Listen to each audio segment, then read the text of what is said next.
So maybe you can tell us a little bit, what were the biggest issue that you were having before you started working with us, and then what were like how did things in supply chain change now for you?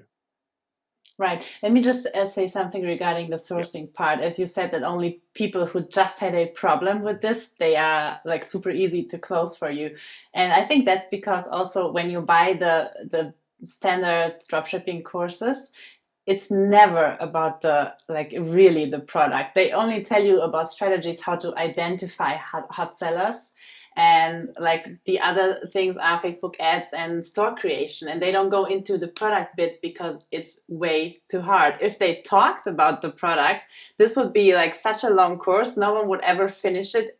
No one finishes it anyway, but then like the success rate will be even smaller, and they just leave it kind of out. And then once you start dropshipping, either you dropship a shit product and you just like die after a few months, or you notice, oh, okay, I don't do dropshipping as a business.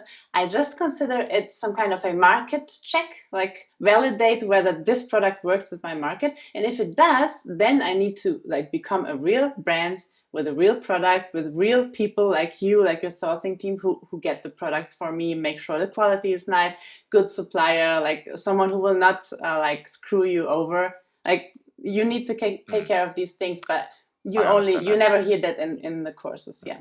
The thing is with these courses, like all of these courses are made to get you started, right? None of these courses are made to really like guide you through the whole journey, except ours, of course. Right. But No, there it's is true.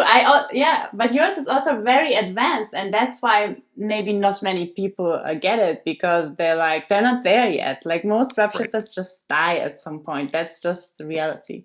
That's the reality. Yep, absolutely. That's exactly how it is. So maybe you can tell us a little bit, like how are you now set up? Like before you were on AliExpress and you were selling products. So what were the issues that you were having there, and what is the situation that you're having right now? Right. So the way I was set up back then, I just researched this product like you do basic product research, and I just chose this one. It's in the beauty niche, and I'm interested in that. And it consists of like 26 single pieces. And I didn't even message the supplier through AliExpress because I know they don't care. Because everyone is like, "Hi, I'm a dropshipper. I sell like 100 products a day. Like, give me a better price," and they just don't. So I just started dropshipping like whatever, and the products arrived and stuff. But of course, packages got not sent out. Like the tracking numbers were wrong. Products were broken. They were super badly packed. Like they just didn't care, of course, because for them I'm like no one. But after they saw me like getting 60, 70 orders per day, they kind of messaged me and like wanted to know like how I'm doing and stuff. And the only thing they were like able to do for me was to put these 27 pieces in like like a, not a box, like a beauty bag.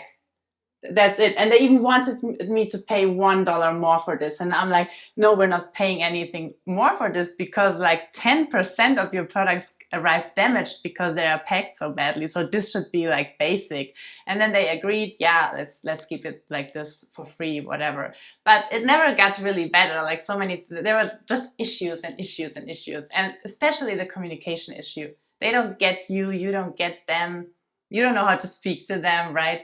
And now, since we are working together, basically, I don't do anything anymore in the area of products, because you made your market research, you found out the right suppliers for me, you even found out like who can you work with personally. It's not about just like sourcing the product. You need to be like, this needs to be a person you can do business with, right?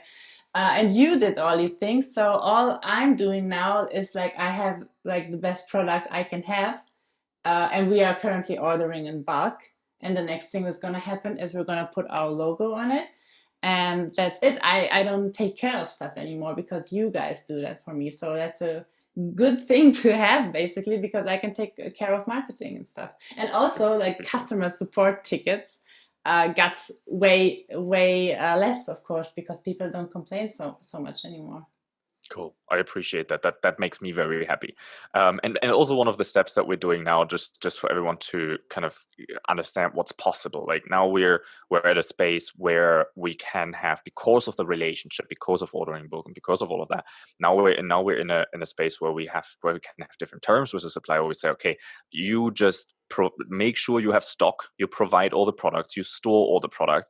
But we only pay you for the products 4 days after we order them from you, right? So now there's even a little credit in that. So now, even though they make sure you're in control and you have the inventory, now in the next step they even go further and say, okay, now we give you a credit, and we don't even need to have the money in our account after 4 days, but we just need to see the receipt. Like, okay, I sent the money out, boom, now we can do the shipping. So it's even little bit of a better cash flow option than AliExpress's. But of course, there were investments to that, right? And this is not something like, if you're like, when you're not in China, this is not even like, you cannot do this. This is not possible. The supplier we're working with, they don't even speak English. Like, there's no, like, it's you need to be involved in this and have the right people to work with.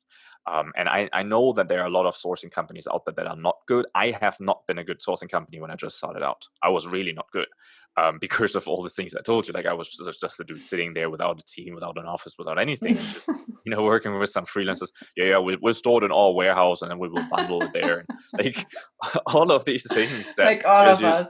Like, yes, me like, and my fake team. it till you make it. Yes. So the cat runs through. It's like, yeah, me, my assistant here. I even went so far, like, back then we had like, sometimes people complain, right? It's like, hey, I didn't get a reply for a few days, and then I sent back an email from a different email address from that wasn't like Niels at whatever it was back then, but it was like Nancy.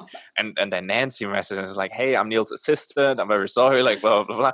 And then I went back to the customer later, and I was like, oh, I'm so sorry, like, I'll take care that Nancy replies you quicker next time, and all of these things. And just kind of faked it back then. That's also the reason why we didn't charge a lot. This sounds kind of sad in the beginning, but there's no way, like, no one starts any different. Like, there's no born expert, and that's the issue for everyone who's starting dropshipping or who wants to become good at e-commerce. There are like 90% are scammers. I wouldn't even name them scammers. Like, there are some scammers, but then there are some just bad people, just people who start out, they're trying their best, they're doing the best, but they're beginners. And then you just have to identify, like, the diamonds between all of these. Right, that's a hard thing to do if you're new.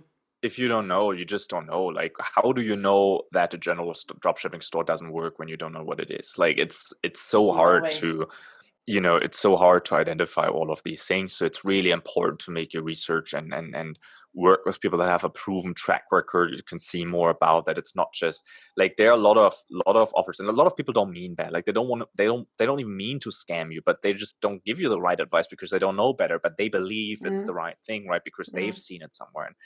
And it's just so hard to find the right mentors and people to work with to advance to the next levels, right? You just really need someone who's been there before. And I have my mentors the same way that my mentor has his mentors, so it kind of goes all that way, right? Yeah, that's good. Everyone has to keep learning forever, and if your mentor is not learning from other mentors, then is he really a good mentor? So there's no one knowing it all. You just have to, like, dig deep and get into the rabbit hole and just try to find the best information you possibly can. And also, I wanted to say regarding the current supplier. So I always knew about, like, AliExpress dropshipping, right? And then there's a thing called private labeling. And if you want a private label, you just, like, order it and you get your logo.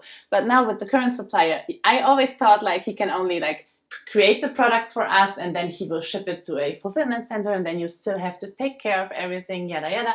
But it turns out your relationship with them is so good that they actually just said, like, we can also drop ship your stuff, like, out of our production, right? Everything's so flexible in China, but there's no way you can use this flexibility, like, being in EU or US or wherever. You need people like you being there and creating these kind of things that you thought would never be possible.